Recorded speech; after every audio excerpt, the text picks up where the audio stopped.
G'day everybody and welcome back to the channel for another Wargaming Terrain tutorial. My name's Sean and in this week's video we're going to be looking at some pre-made terrain sent to me by Ziterdes. Now Ziterdes are a German company, they have a huge range of awesome terrain products. I suggest you check out their website, I'll put a link in the description below.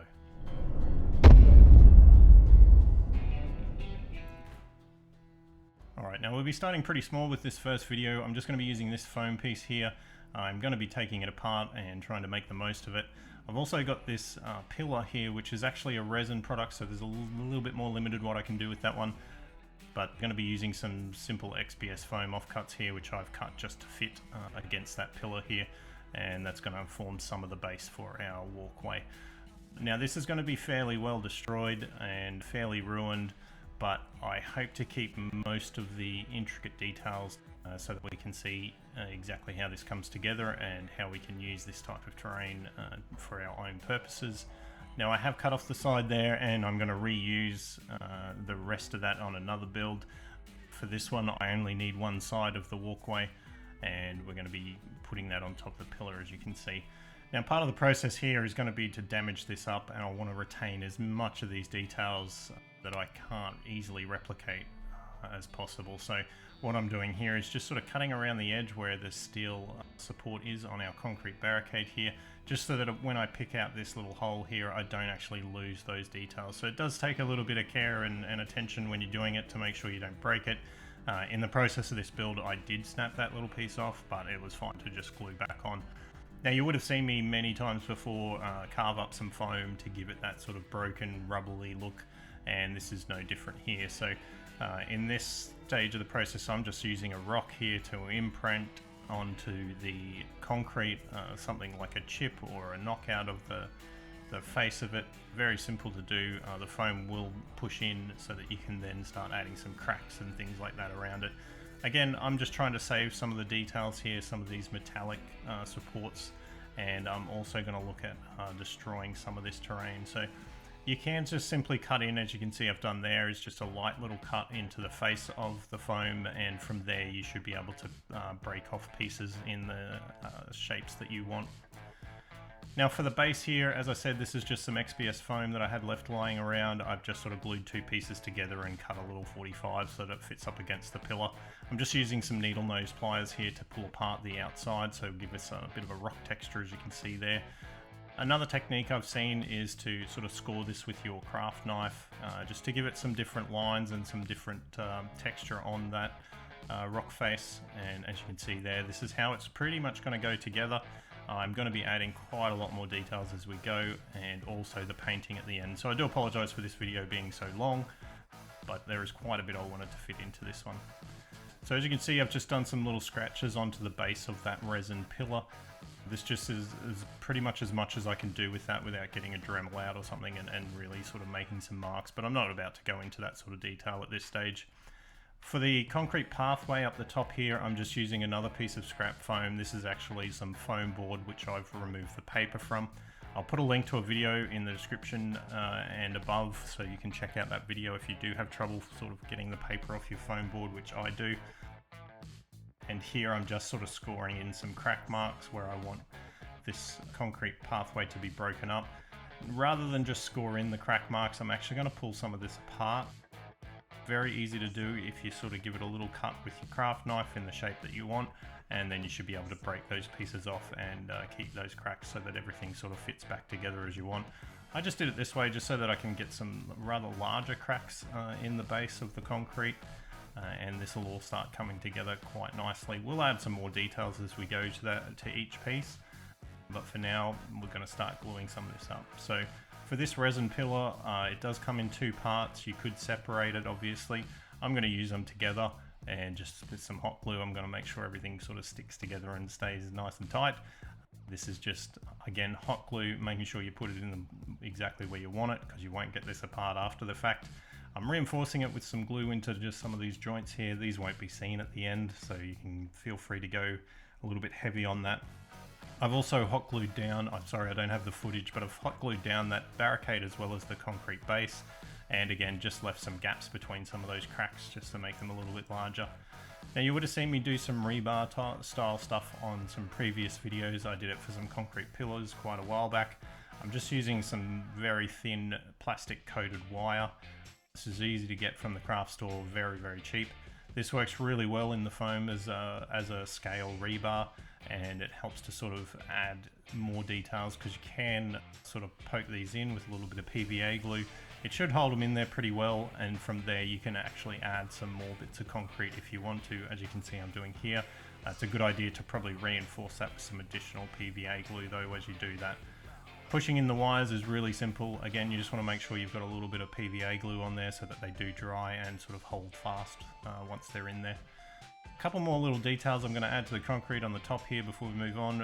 It's just little scraps of foam here that I've sort of broken up, as you can see, and I'm just going to use some PVA glue to glue these down just on some of the edges, just to show some rubble. That won't take too long to dry, and we'll be able to move on and start adding in some of the rubble around the bottom. So I'm trying to replicate some of that broken off walkway from the top with some small pieces of foam. As you can see, I've just sort of broken them up so they look a little bit more realistic. And I'm also going to use the broken piece of the barricade as rubble down the bottom as well. So once you sort of move this around, place it where you want it, get a better sense of how much you'll need.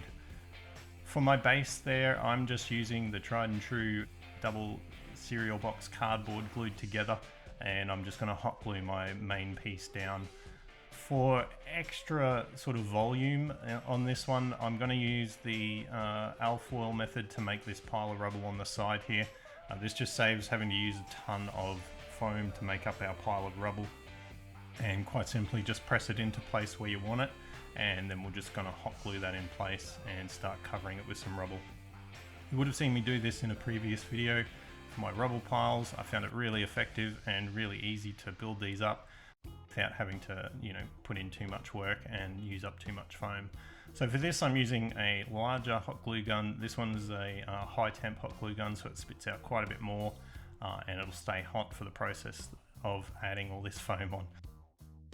Once you've got a good coating of hot glue on there, pretty much it's just a case of smashing in as much of this foam rubble as you can onto there to stick. You'll find there's quite a lot of pieces that'll start to flake off and not be stuck in there properly, but that's okay. Give it a good shake and give it a second hit with the hot glue, and hopefully you'll be able to cover up any of those little holes that show through the alfoil.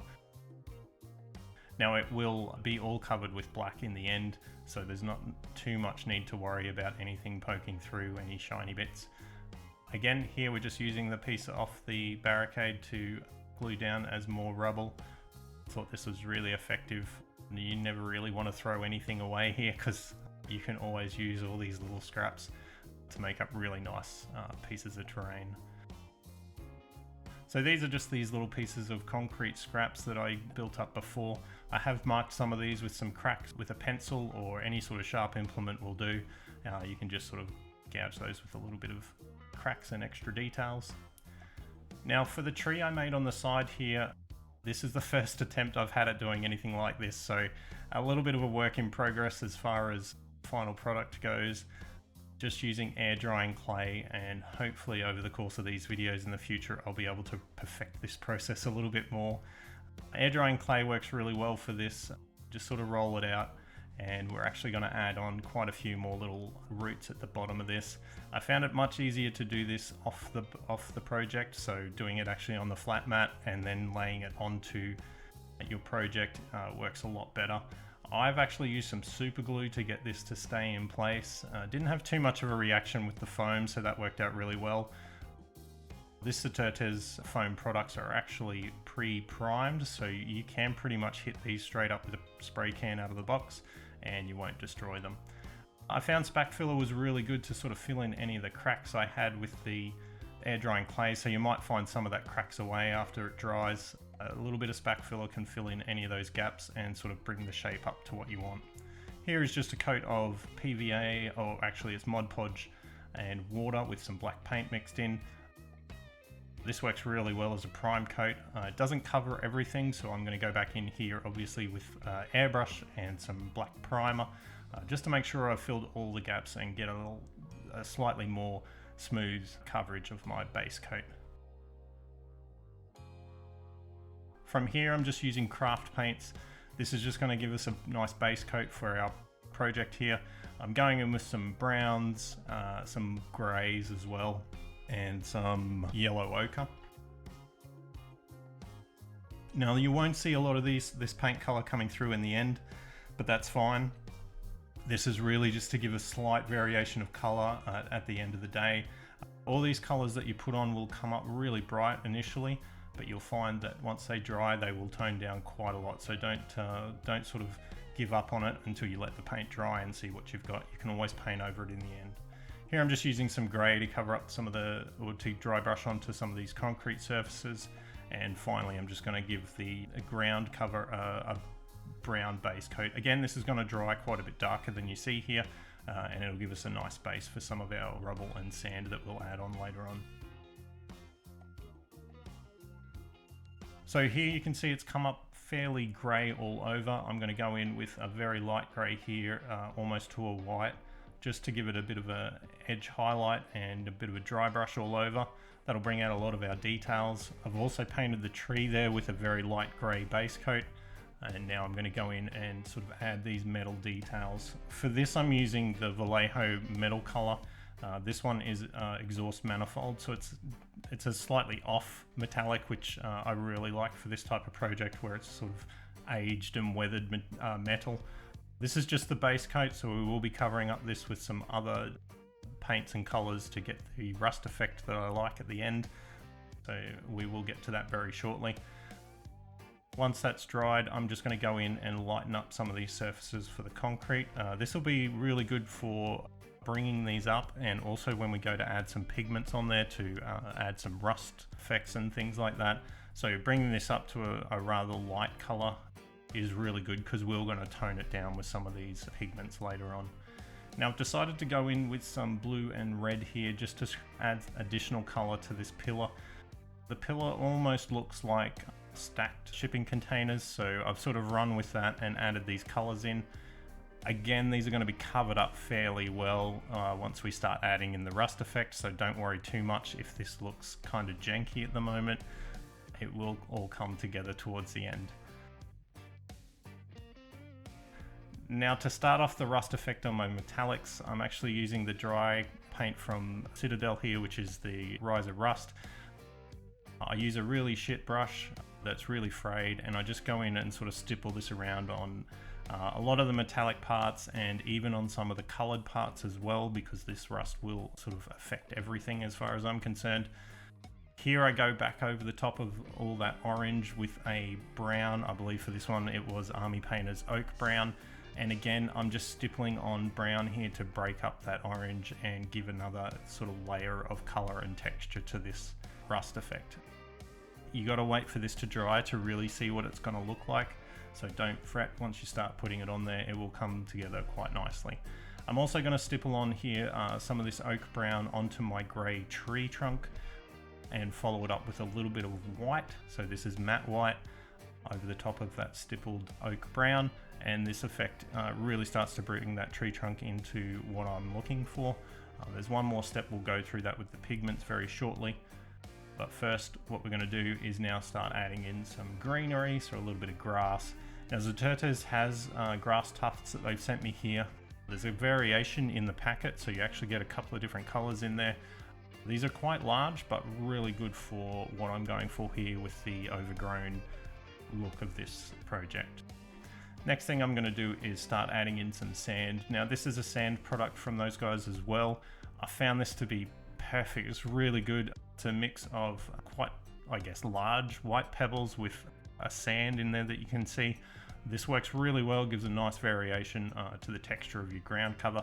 I don't want to cover the entire base here. I just want this to be around the outside of the project, not covering the entire base. Now this next step is something I actually saw first on Lief's channel, which is Devs and Dice. This is a PVA glue mixed with a green flock, and it's quite pasty and a little bit hard to apply. I'm just using a matchstick here to just add it into some areas. At first application it doesn't look great because of the PVA glue, but once it dries that PVA glue will be clear, and those green moss effects will be attached to those rocks exactly as you want. Now I'm going to add some wire here hanging down. I'm using some old electrical wire here. It's quite thin, but the good thing about this is because it's plastic coated and it's wire, it's already the color I kind of want, but you can also sort of bend it into the shape you want it to be. A couple of little guide holes in the foam, and you can just press those straight in. Here I'm adding some sort of moss to these wires and areas where I can hang it down. For this I'm just using some cotton wool mixed with some PVA and water just to get it to stretch and be fairly solid. This will also allow it to stick to whatever surface you want it to. Once that's dry, we'll give it some color. Now for the pigments, I'm using these knock pigments that were sent to me. These are really good. There's quite a good variation of colors in there. For my rust effects, I go with a bit of a brown followed by the rust orange. And this looks really, really good. Gives those runs on the concrete that looks fairly realistic. I'm still practicing this technique, so it does take a little bit of work to perfect it, but I'll get there eventually.